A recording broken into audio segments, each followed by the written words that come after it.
It's my pleasure to introduce our next speaker, Michael Enright,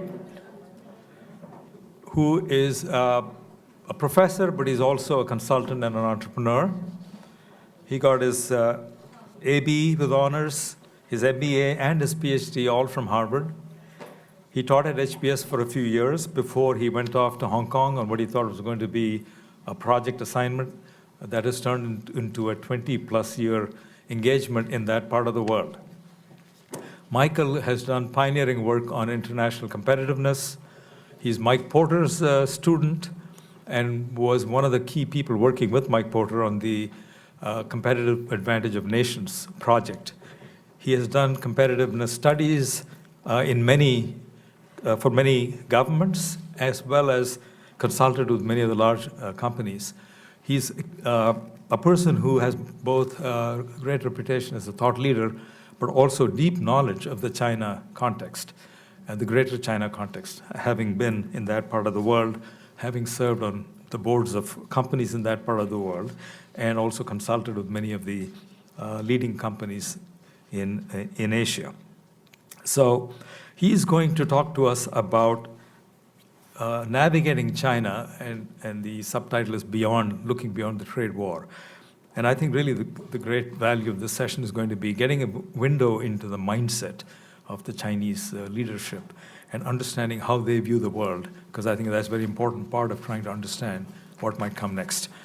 Great pleasure having you here, Michael. Thank you so much. And he's also based in Hong Kong, and we're very lucky to have him here in person. Michael.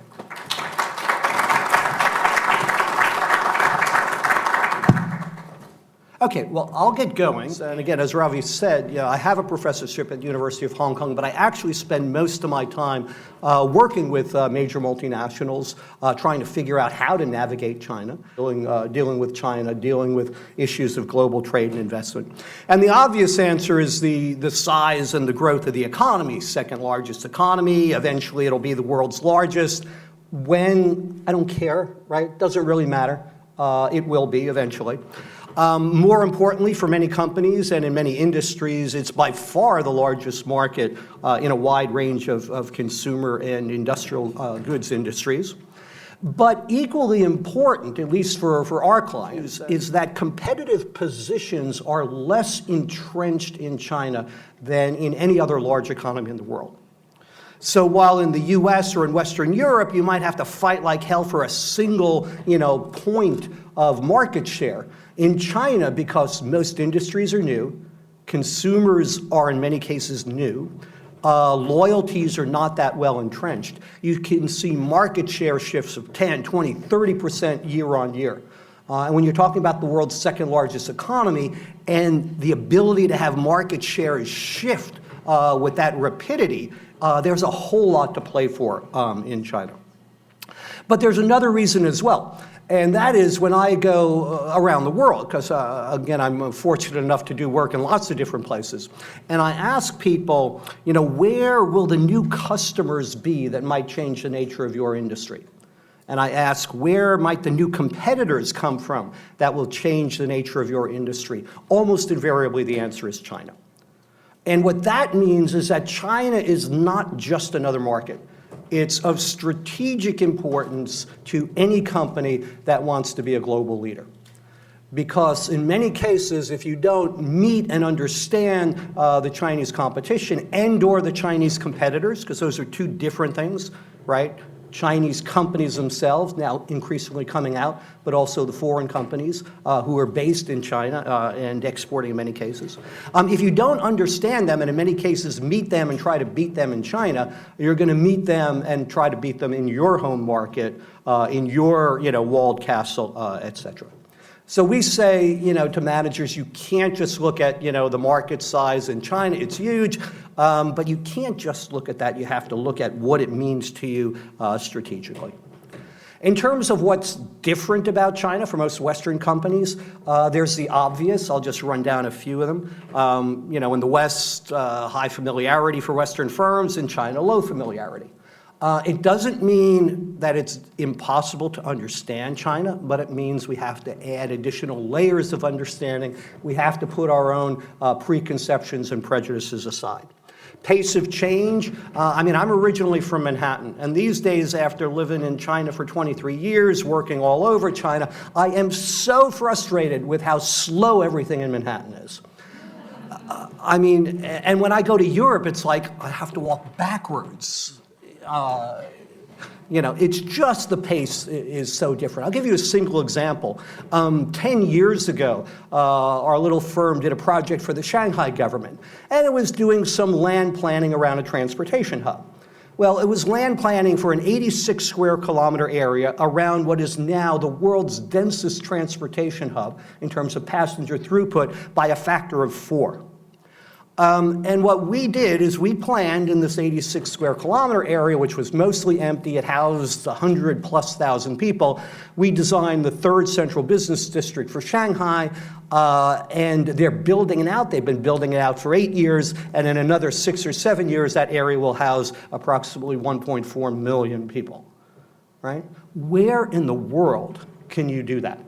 Go from virtually clean sheet of paper, as we did in 2006, to 1.6 or 1.4 million people there probably by about 2025, right? There's nowhere else in the world where you can do that. So the pace of change is just really fast, and our rough rule of thumb is that for any multinational operating in China that has to send decisions back to corporate headquarters and run them through this division and that division, et cetera, that their decision making is roughly 1/3 as fast as many of their Chinese counterparts, right?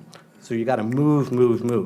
In China, well, in the West, you know, you have laws, and then that's more important than, you know, political parties or government. And in China, it is exactly the opposite. In China, it's the Chinese Communist Party over the government, over the laws. And in fact, in Chinese law, in the Chinese constitution, it states very clearly that if a judge determines that the interest of China goes against the written law, not only is the interest of China a valid way to reach the decision, it is an overwhelming and overarching way to reach the decision, okay? So we have to think about that differently. I tell my Western clients operating in China, your signed contract in China will be enforced on you, but if it's an important Chinese entity, particularly a Chinese government entity, assume that it's another step in the negotiation process when it comes with it being enforced on them. Because again, where the interests are, I think we have our friend joining us.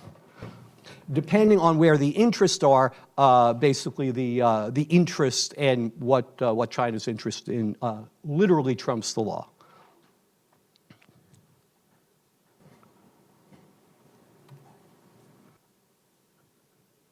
Great, thank you much.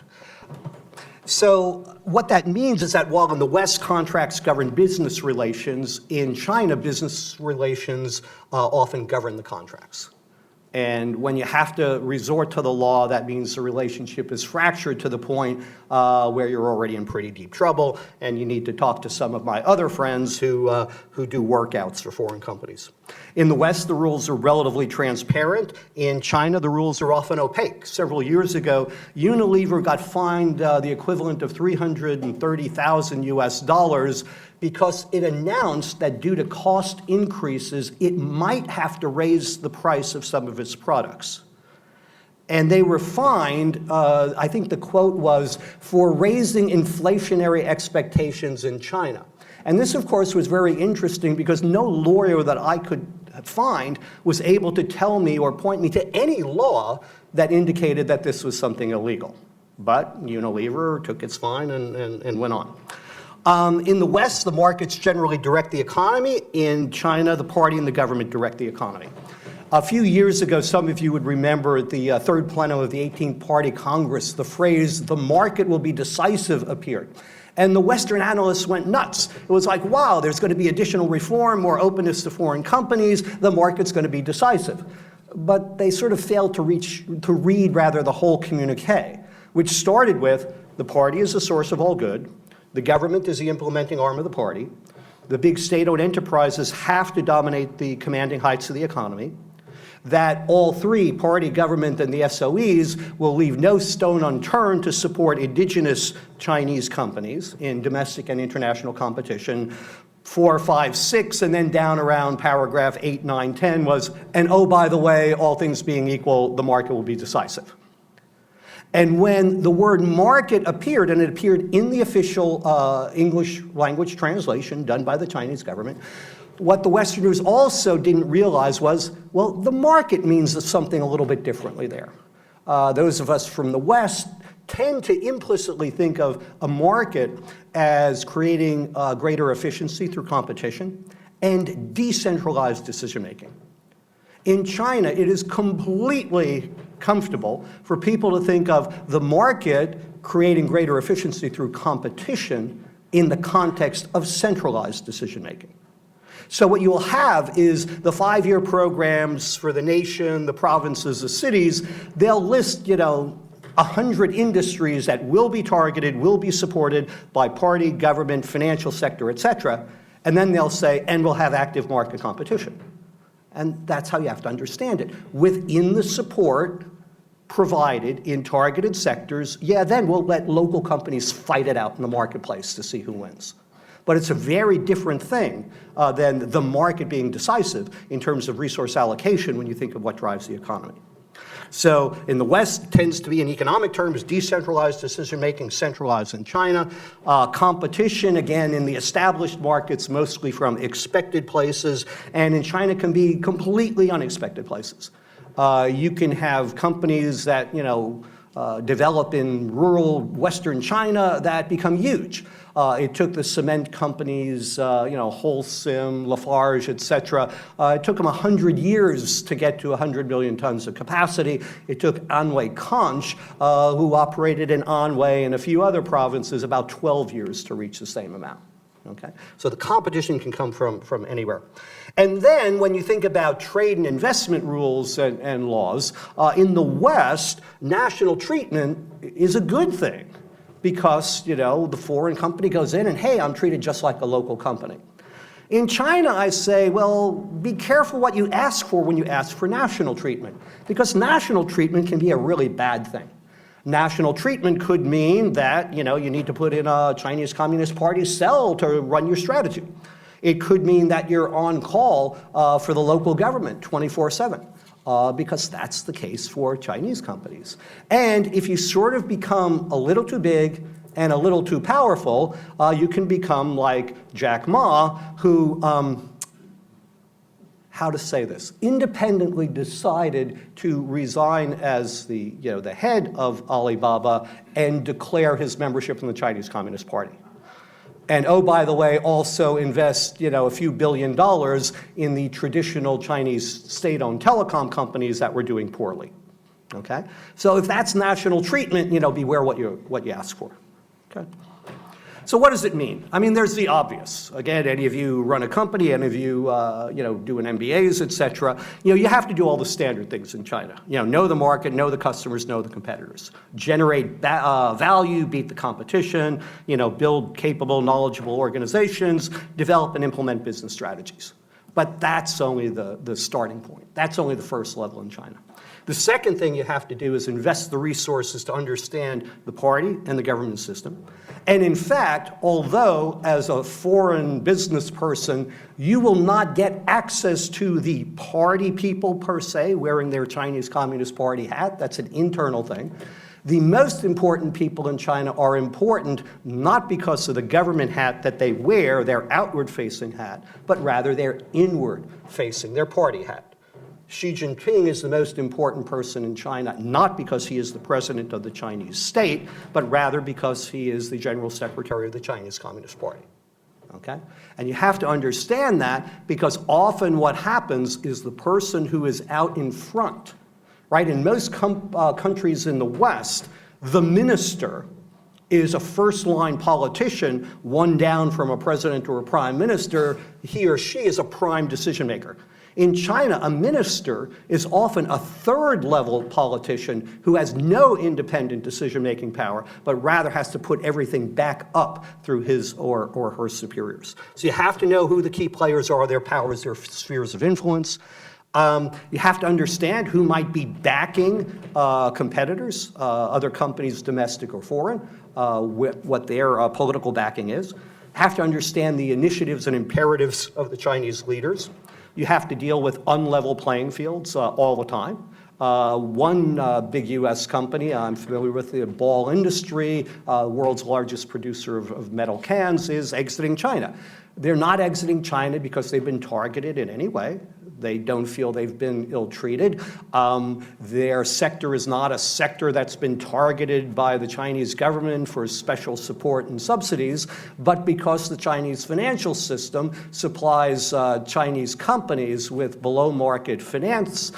Even though Ball considers itself the most efficient player in China, they can't meet their profitability targets in order to stay in the country, right? And they're exiting as a result. Develop and implement multidimensional, so it's business, political strategies. We tell our clients, don't think two-dimensional, you got to think at least three-dimensional. And the example I use for this was the day I was at a friend of mine's house in Chongqing, and any of you know Chongqing. Chongqing has a lot of steep hills, and my friend's house is sort of at the base of a steep hill, and we were eating dinner there one night, and there was this huge crash.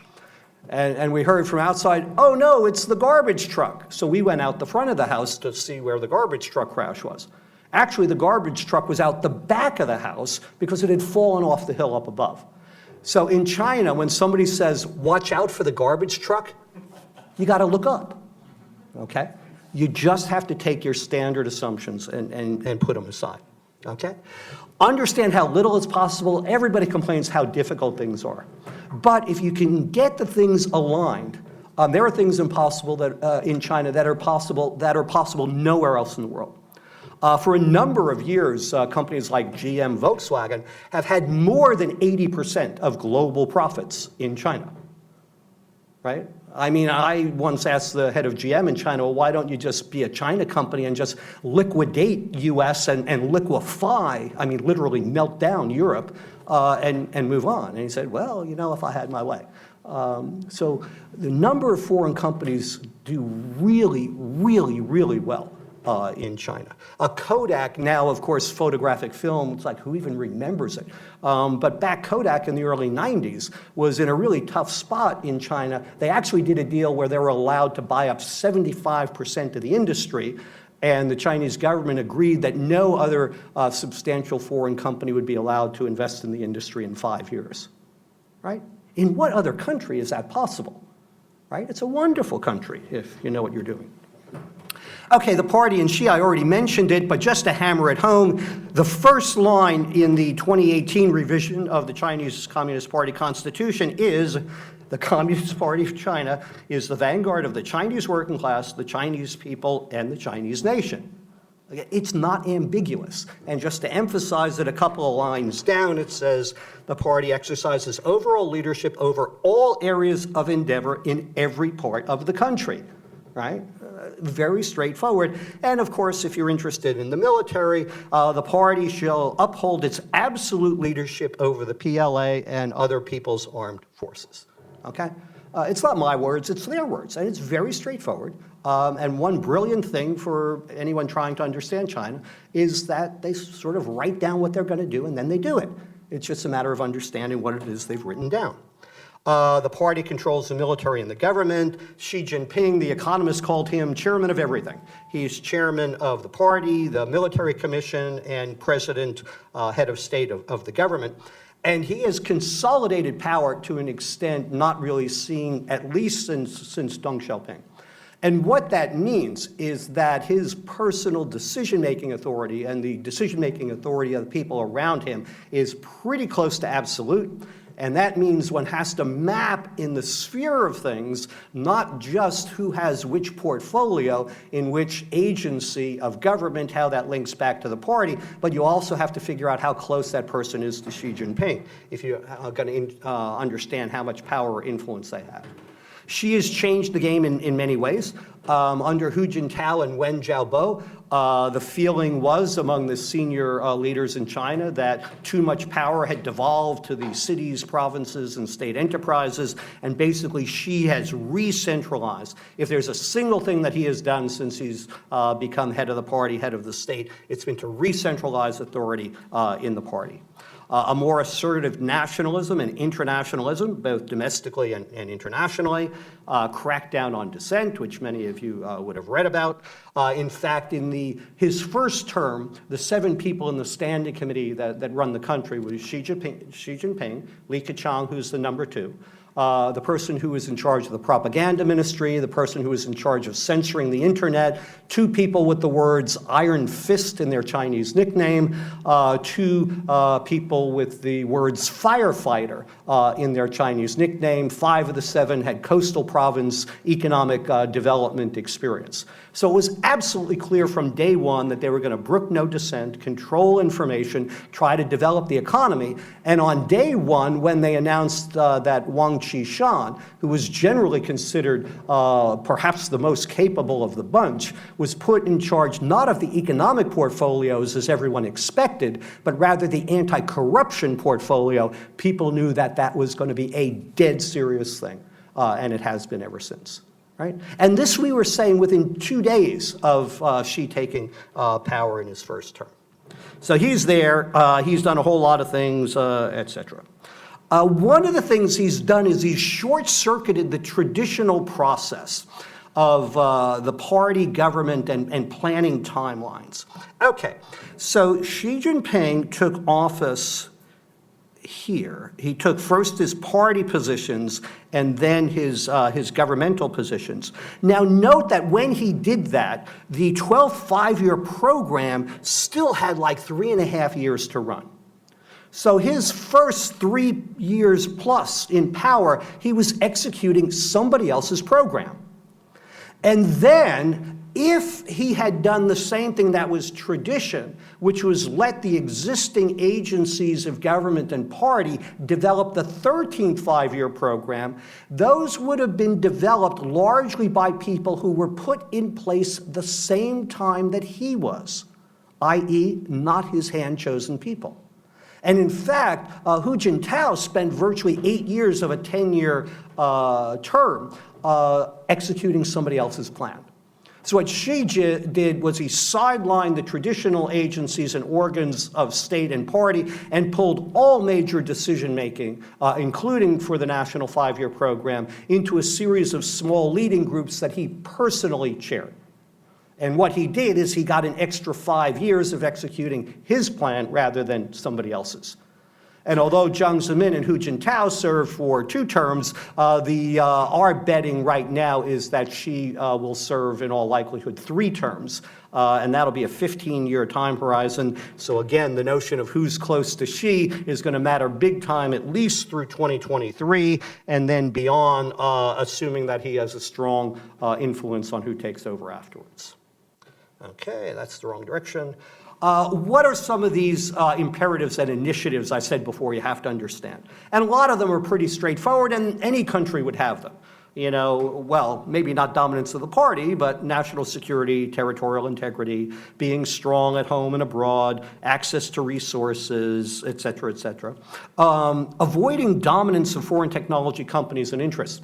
A small group in China several years ago actually spent a couple of years figuring out what China's approach towards intellectual property would be. And their solution at the end of the couple of years was that China should treat intellectual property so that foreign holders of intellectual property do not unduly profit from Chinese people and Chinese companies. Okay, when that's your approach towards IP, you know, good luck, right? Good luck. So again, IP, et cetera, et cetera. The initiatives, the reconcentration of authority, I've already mentioned, the anti-corruption drive, a massive reform. They've streamlined governments, streamlined the military. A push increasingly for integrated military-civilian development. Historically in China, they've been largely separate. Now there is a view both towards commercializing military, but also building private investment in military sectors, et cetera, a number of the initiatives.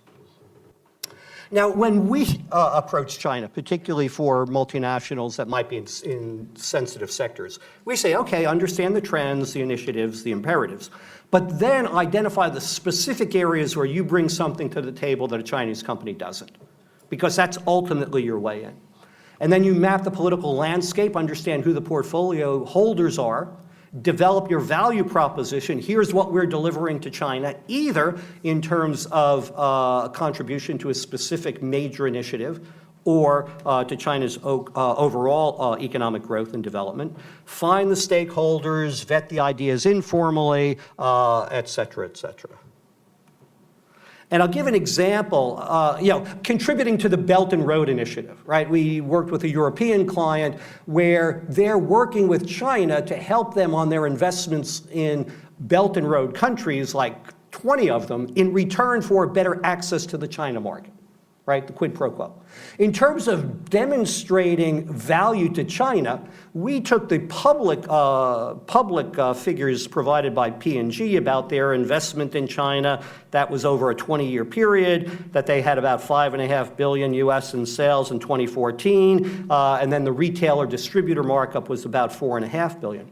But what we were able to do is isolate the entire impact back through the supply chains and forward through distribution channels. And it turns out that P&G's impact on China is about $11 billion in GDP contribution every year. And while P&G itself employs about 15,000 people in China, its entire system that it drives employs over 600,000.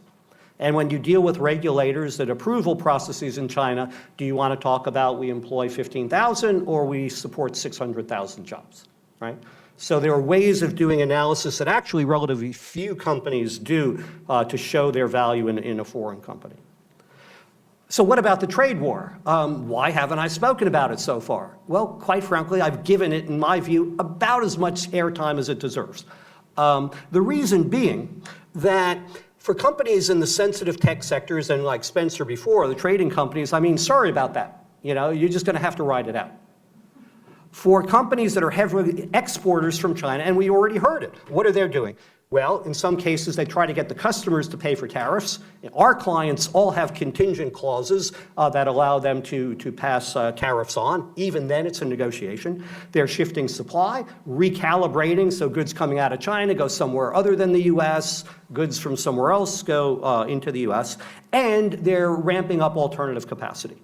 How serious they are in doing that, and how quickly they do it depends on their view of the long-term relationship. But literally with one of our clients that's a heavy exporter, China to the US, the entire discussion was 30 minutes because discussing it anymore wasn't going to provide them any additional information with which to make a decision. For companies that invest in China, well, if you want to be a leading global company, you got to stick it out and you got to figure it out. If you're on the fence, well, okay, it's another reason to hold back. Or maybe to withdraw, and for everybody else, life goes on. Because when you think about it, what's the big impact? Our analysis indicates that China's exports to the US, again, and all the ripple effects back through supply chains, et cetera, accounts for about 4% of China's GDP, 7% of employment. Nobody is projecting that the trade war is going to result in zero exports from China to the US. Even if you cut those in half, it's 2% of Chinese GDP in an economy that's growing at 6.4% per year. Important? Yeah. Life-threatening? No. And the US, the relevant numbers are well below 1% of GDP. The operations of foreign enterprises. Why is it that China hasn't really cracked down on the foreign enterprises? Well, because we did analysis and showed MOFCOM and NDRC and all the respective agencies that actually US companies operating in China contribute about 4% of China's GDP, again, with all the ripple effects, and 3% of employment. Cracking down on the foreign companies just screws themselves up. Again, the US number is less than 1%. Other things involve, we hear withholding rare earths, withholding technology. One of the reasons why the trade war might go on for so long is not because the stakes are so high, but actually because the stakes are so low in aggregate economic terms. And the Chinese side believes that even though they have much more at stake in percentage terms, that they're united politically and the US is not. And that's the game that they're trying to play. Okay? But what's the larger issue here? There is a larger issue. And basically, finally, after 18 years after China joined the WTO, people in the West have realized the Chinese are not going to become just like us if we open up the markets. In fact, it's solidified the existing system. So what we have is a strong, fundamentally different system in China than the strong, fundamentally different system in the US. And the question then is, if two fundamentally different systems are going to do business, what do you have to do? Basically, what you have to do is negotiate the interface. And in reality, China's interface with the global economy has not been renegotiated since it joined the WTO 18 years ago. And a lot has happened since then. So whether it was, Trump or Sanders, who was not far away from Trump on trade going into 2016, whether it's the left or the right, there's going to be a desire to renegotiate the interface. And the sooner that we can sort of take the egos and the rights and the wrongs out of it, because while the US might be operating completely consistent with its rules-based system, China is operating completely consistent with its internal interests-based system. So they're both right in their own system, and they're both wrong in the other system. So it's not a relevant discussion. Get it out, identify the issues, negotiate it through. We think a deal can be done, not going to be easy because of the rhetoric. We think there are steps that can be taken. But for most companies, most of our clients, even clients active in China, it's a longer run impact. It's not actually having a big impact for them today. And with that, let me just close with this quote from a 2008 book that a friend of mine and I put out. The future of China is not preordained. The notion that there's a single master plan, it's not there. The Chinese are feeling their way one step at a time. And the key thing is to understand the underlying forces and to be prepared for the shifts and the changes. That's why we don't view the present environment as all that much different from the environment in China over the last 10, 20 years, because there's always the change, there's always the question of how it's going to interact with the rest of the global economy and how those negotiations are going to take place. And with that, let me stop and we'll open it up as you see fit. We have a few minutes for questions because our next speakers are coming online. So, Mike. Wait, the mic. Is your mic working? Okay, good, this one's working. Yeah, this has to do with the trade war, which you love to talk about. But what I'm curious about is, it seems like one of the big things that started this was that they were talking about the trade technology transfer that China insists upon if you want to do business in their country. Do you see anything changing in that coming out of this debate? Okay, what really triggered the current trade tensions was a document that China put out in 2015 called Made in China 2025. Because although China's always had an active industrial policy, this was the first document where they went and in 10 strategic areas listed numerical targets and timelines, distinct timelines for the increase in Chinese share and by definition the decrease in foreign companies' share of market in China and globally. Hard targets like that, we're going to limit foreign presence, supported by government, is completely against both the letter and spirit of WTO. And it was actually the European Union that reacted first before the US did. And that was really the trigger. It's like, okay, China is now not only serious, but capable and has got numeric hard targets on the table to drive out our companies in a whole series of industries. The forced technology transfer is part of that, but existed, for the last 20 plus years. The difference now is that in the US and in Europe, China is viewed as capable of executing on the Made in China 2025 program, and that is now viewed as potentially a threat in the medium and long term to the technology situation in US and Europe. Okay, I'm going to do the last question to Gary here, and we have like 2 minutes. Thank you for your presentation. You say that a deal can be done. From the Chinese point of view, how do you see that deal being done? Okay, 16 months ago, if China had put on the table reducing its auto tariffs from 25% to 15% and agreeing to buy more agricultural goods and energy goods from the US, that deal would have been done. Because the US administration could have claimed we've protected manufacturing workers, we've protected agriculture, and we've acted substantially to reduce the trade deficit with China. Now, the irony is that wouldn't have cost China a dime to do that. Because the ag and the energy markets would just have re-equilibrated, they would have rebalanced, no one would have paid higher prices, and probably not a single additional car would have been exported from the United States to China. But China didn't put that deal. Actually, they put that deal on the table about 5-6 months ago. But in the intervening time, because there hadn't been a solution, the trade hawks in the US got involved. And that's when, okay, we're going to revisit this Made in China, we're going to revisit technology transfer, we're going to revisit activist industrial policy trying to target key tech sectors. Those are all now in play.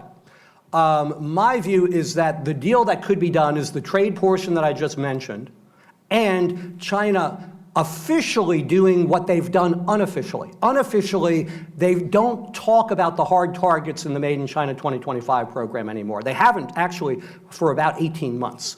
If they say, okay, oops, these are no longer hard targets, we'll take out the hard targets. We have a desire to improve our position in these. We're not going to use, activist state intervention to drive foreign companies out. I think that combination, plus an agreement that says, this other stuff, we got to sit down and seriously negotiate it out for the future. I think that 3-step is something that could get, a reduction in the existing tariffs, a return to normalcy, and then an admission on both sides that we have fundamentally different systems and we've got to negotiate the pieces out. Michael, thank you so much. Lots of valuable nuggets. I wish we had more time. But thank you. Thank you.